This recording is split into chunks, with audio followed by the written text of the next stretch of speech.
not going to do it. It'll be 9. Okay. So, sorry, I'm going to repeat a second here. Talking about sequences and series, yes, you just named me, y'all named me what? Somebody said 2, 4, 6, 8, that's a sequence. Yeah, cubes. The cubes, 1 cubed is 1, 2 cubed is 8. Why did something just fly through the air? You tossed me A magnet? Okay. a magnet. Okay, all of those are sequences, and probably the number one most famous sequence is the Fibonacci sequence. You'll notice, if you look at the flowers in this poster, this cosmos, if you know what it has 8 petals in it. Daisies either have 13 or 21. If I go over those flowers over on my desk and we count them, you'll discover they're going to have a Fibonacci number of petals. Be careful, they're falling apart. So don't. Why do you assume flowers? What do you mean they're going to have a Fibonacci? No. They've been there long enough. They'll fall apart. You are not going to handle my flowers. Why is it that they only have Fibonacci numbers? It's just one of those kind of freaky things in nature. Why is a 4-leaf clover considered so rare?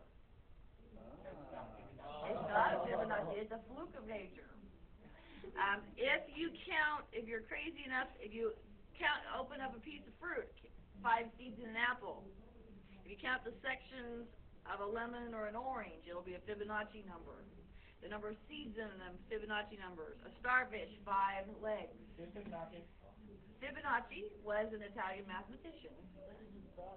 He actually discovered the Fibonacci sequence when he was studying the reproduction of his rabbits. Because he had one rabbit, and then he got another. He started out with 1 rabbit, and then he had 2 rabbits, and then the 2 rabbits made a rabbit, which was 3 rabbits. And it was based on, I forget, they could reproduce every 2 months or something. He had a system for how many rabbits. And when he started following the pattern of how many rabbits he had, it was the Fibonacci sequence.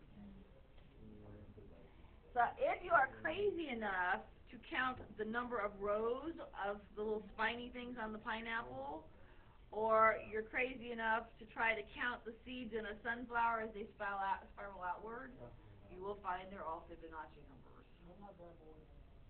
So, pine cone, if you count the number of rows in the pine cone, Fibonacci numbers. If you're crazy enough to sit and count all that, it all seems to follow the Fibonacci sequence. So that one is one of the most. Yeah, what about the stick on the right side? Oh, and it's counting the little buds here. 1, 2, 3, 4, 5, 6, 7, 8, 9, 10, 11, 12. There's 13 buds. What is that stick? It's a pussy willow. What? Pussy willow? You never heard of a pussy willow?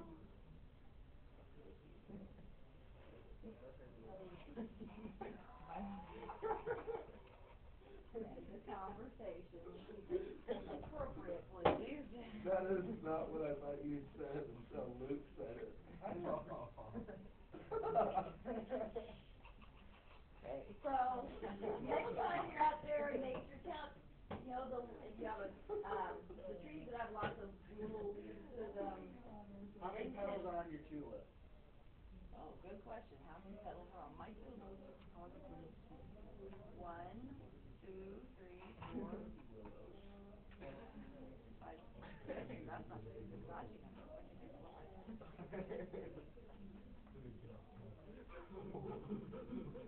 Okay, here's the fluke then. Unless there's more, these only have 6. But they also don't produce from seeds. They're bulbs. Yeah. So there might be something different. Pollen and... Have you ever seen a bulb? A flower bulb? I had like a big old fruit. Yeah, you plant it down, and it comes back every year after year. Like No matter what? Seeds, yeah. Well, I mean, they can eventually develop it free or Yeah, because they make more underground. yeah, they make more underground. They multiply themselves. Yeah, they dig them up and split them and have more tulips. So, like, I will take these home after they're done blooming, and I'll plant them this summer, and I'll get flowers back next year. The perennials. And then you sell them. Well, you'd have to have a lot to make it worth your while to sell them. But yes, you can sell them. Okay, so what we're looking at is our sequences, and then we're going to talk about what a series is. Okay, a sequence, then, you've all just given me lots of sequences.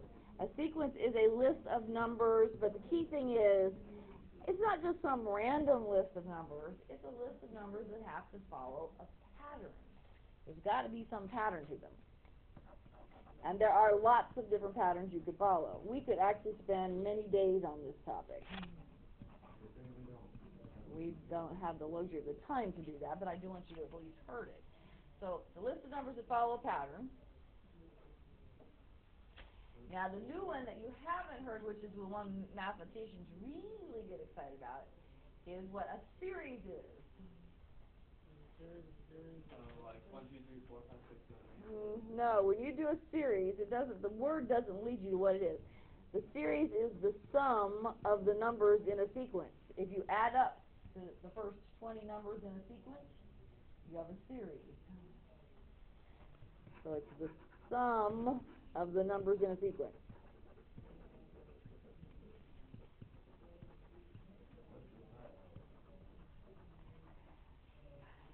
If you want, well, actually, I will be giving you some real-world examples of where we worry about what they sum up to.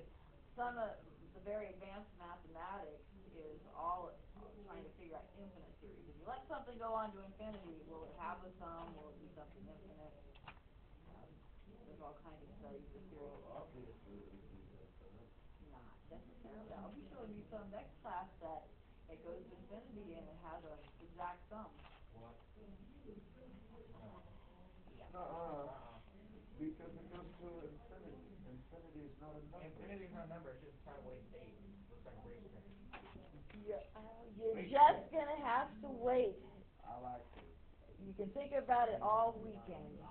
How could you do that? How could you let something go on infinitely and still be able to sum it up? It'd be good for you. So you're saying like pi you could sum up or something? It depends on the type of sequence it is. Certain ones will have a sum, so some don't have a sum. So does pi have a sum? Pi isn't a number. Pi is a number, it's not a list of numbers.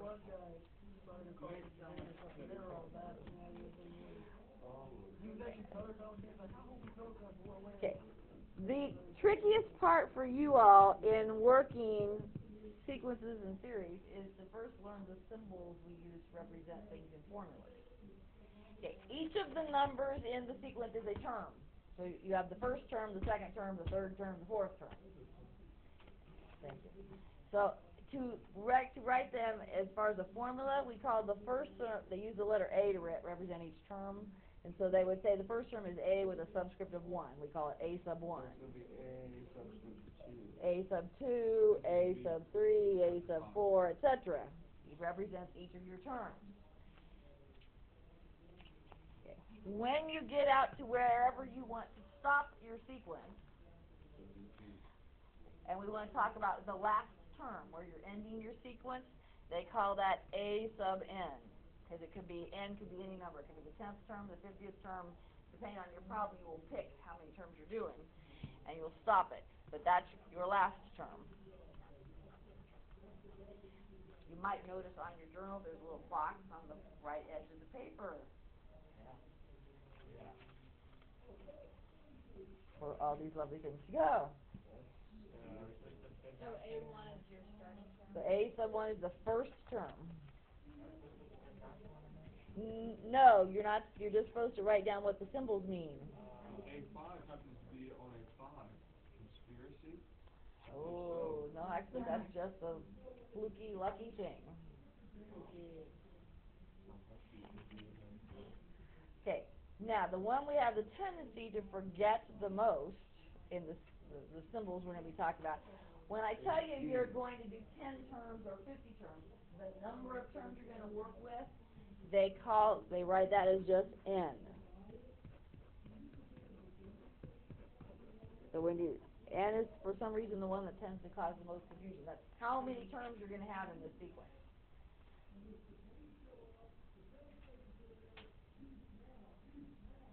Now, Some of those others we aren't going to get to today. Put that book away right Yeah. here. I'll whoop it for you. Come on, dude. Mathematicians don't know how to read. The heck do you think you are doing? Okay, so I can give you a formula to start with and say, I am recording this, yes. Oh, crap! Okay, I can give you an expression like this, and I'll say, find the first four terms. First four terms. Okay, so all I want you to do is go, all right, first term. If I'm on the first term, that means where this says a sub n, that means n is what number at the moment? 4. I'm on a sub 1, so I'm doing n is 1. Yeah. So it means put 1 in for n. And you would get what?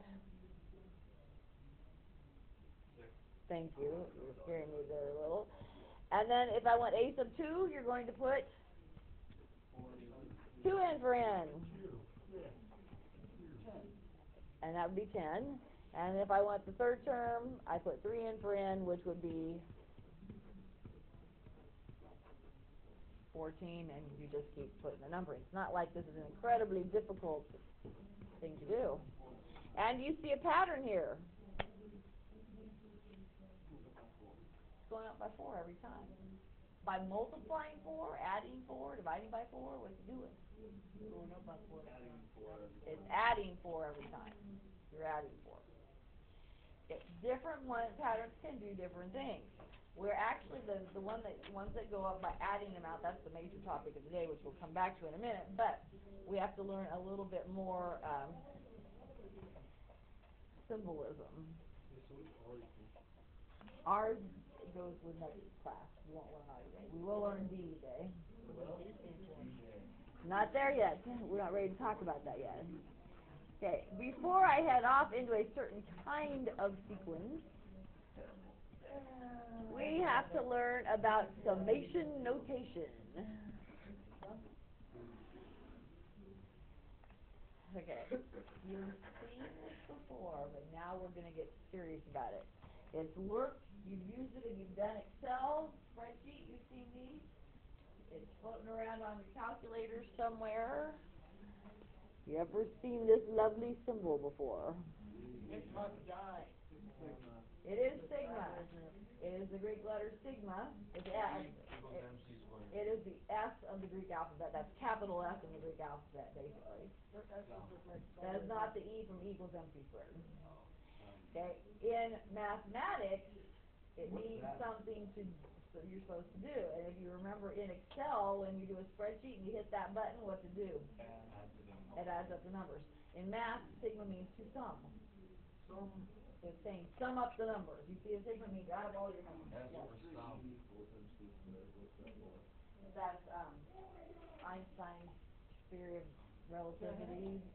Energy equals mass times I'm gonna blank c squared. Because I actually never studied it. I actually never studied it. Never, ever, ever had somebody teach me that. I don't know why. I had some pretty poor science. And I only took physics 1 in college and didn't take physics 2. So I think it might have landed in physics 2. Okay, when you read summation notation, there will be other stuff on the symbol for us.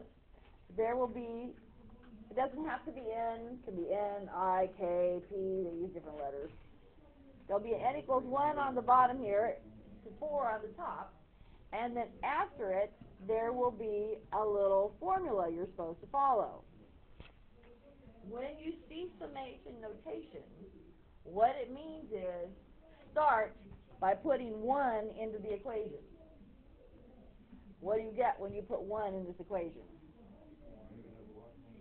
Because yeah, 2 times 1 minus 3 would be negative 1. Okay, since it means to sum, then you're going to add. It wants you to put every number in there from 1 to 4. You have to put 1 in there, 2 in there, 3 in there, and 4 in there. So now put 2 in there. You'd have 2 times 2 minus 3, so that'd be 4 minus 3, that'd be positive 1. And you keep adding the answers you get.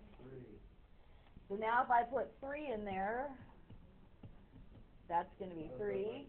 And if I put 4 in there, the number where it told me to stop, 2 times 4 minus 3 is going to be 5. Then it actually wants you to sum up the numbers. Oh, thank you.